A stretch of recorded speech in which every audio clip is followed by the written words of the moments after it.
Hey guys, so today I'm going to be cleaning up the sidewalk border a little bit because our weather has been brutally hot and everything looks crispy and dry, and I have been watering every single day, but things still look really tired.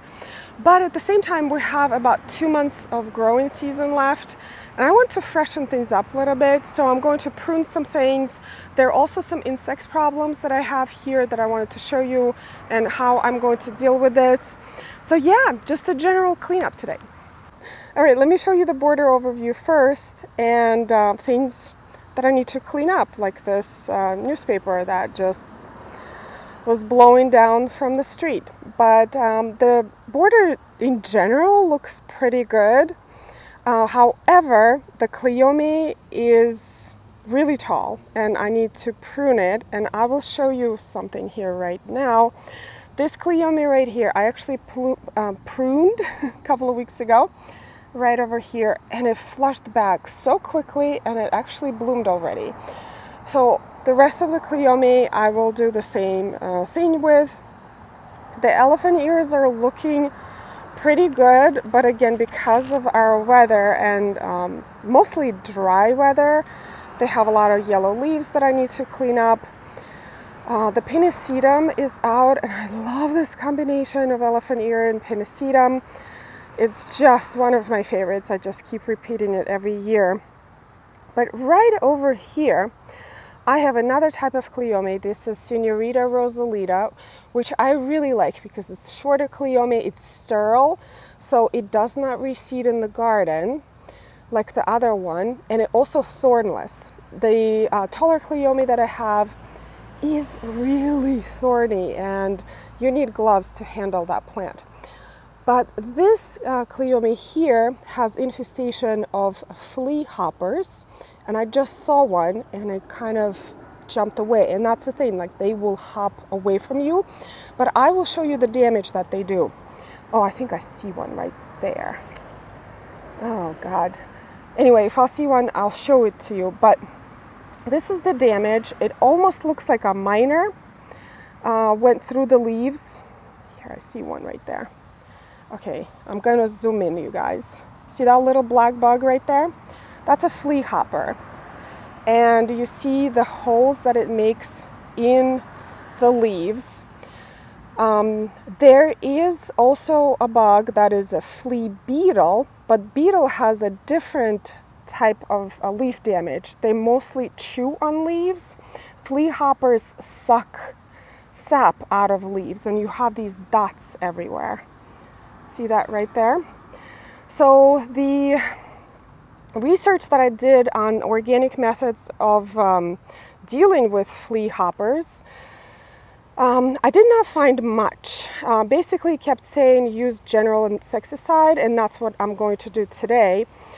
I'm just going to spray this plant down and actually repeat it in a couple of weeks because it's important to know the life cycle of the insect. They do lay their eggs inside the leaf tissue, and when you spray it initially, the insecticide does not penetrate the leaf tissue, so the eggs stay there and then they hatch, and if you don't spray again, you will have another wave of infestation. So I'm going to do that later, but today I'm going to spray with the spinosad. But also I wanted to point out just this beautiful combination of the cleome and browalia that I grew from seed. It's just so pretty. I really, really love this. All right, you guys, I'm going to get started on pruning the taller cleome and doing like a cleanup in general. Before I prune the cleome, I'm going to collect some seeds from it. I don't normally start this type of cleome from seed because they self-seed efficiently here. But in case of some cleome Armageddon, you know, I will have seeds, or maybe I can give the seeds to some of my friends. So as you can see here, this is a cleome seed pod, and it's starting to open, and the seeds just fall out easily out of the pod. There are the seeds. And all I do is put them in a little baggie that has the name and the date of the seed collection. All right, as for pruning the cleome, this big guy right here almost looks like a small tree. I'm going to prune about 1.5 feet off the ground, and hopefully it will reflush. It will look terrible for about a couple of weeks, but I'm willing to wait to have another flush of blooms and flowers before our first frost. So for this job, I'm going to use real pruners. These are anvil pruners. You could use a bypass. As long as they're really strong, they will do the job. This may be traumatic to some people. There you go. Use gloves when you handle this type of cleome. They're really thorny. Look at this tree.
Here's the aftermath, and it looks a lot different.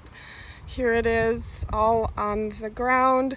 So normally I would put things like this in compost if they were healthy, but because there's so much of the fleahopper infestation on these cleome, I am going to trash them.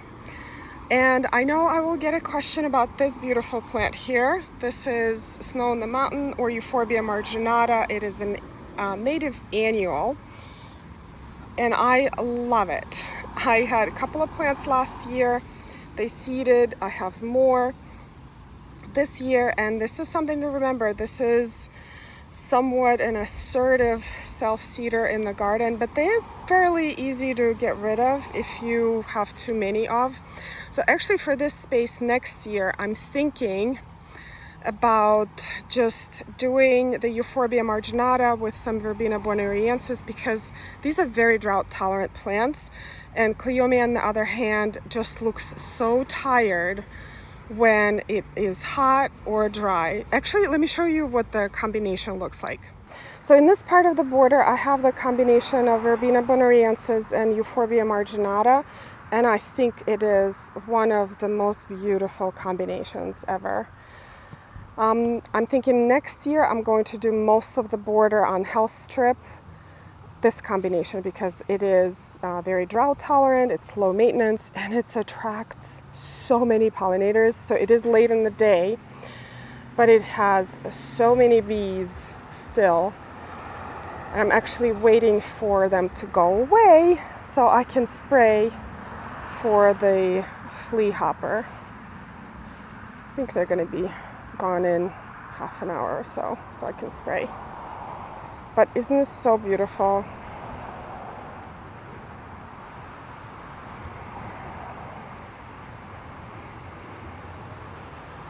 Here it is from this angle, and I had Leotris blooming here earlier in the season. Russian sage is still going. So basically pollinator is heaven.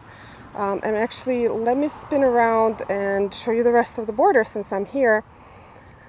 This is totem pole switchgrass, some more Euphorbia marginata.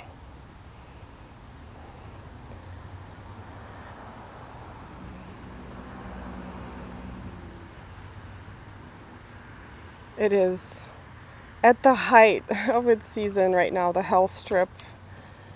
is just so full. The Calamintha nepitha looks amazing. This is baby Joe Pye weed. If you want to compare it with the regular size Joe Pye weed, it is right over there. It is probably twice as tall. And we're back. Okay, I'm ready to spray for Fleahopper now. It's after 7 o'clock, it cooled down, and I see all the pollinators are gone for the day. And that's the thing, even though I'm using organic insecticide, this is Captain Jack's dead bug, just because it's organic doesn't mean it's safe. Make sure you follow all of the directions, make sure the pollinators are gone for the day. And I will apply, now, by the way, now I'm seeing them everywhere. I will zoom in so you guys know exactly what they look like.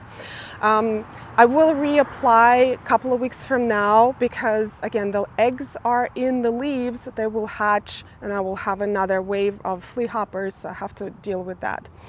So yeah, I just diluted the solution in here and I'm going to go ahead and spray it.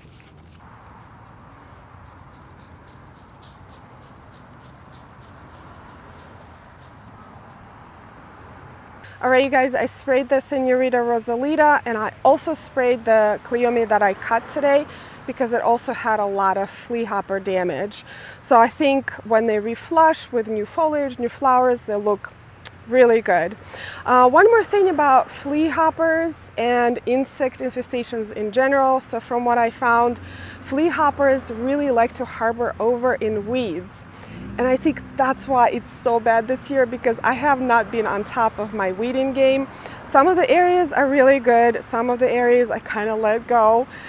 But I will definitely be a little bit more on top of it next year because they do harbor over a lot of insects. So this is it for today. It felt really good to just come out here, clean up a little bit, refresh, and look forward for the rest of the season. Thank you so much, you guys, for watching. I hope you learned something new in this video, and I will see you in the next one. Bye.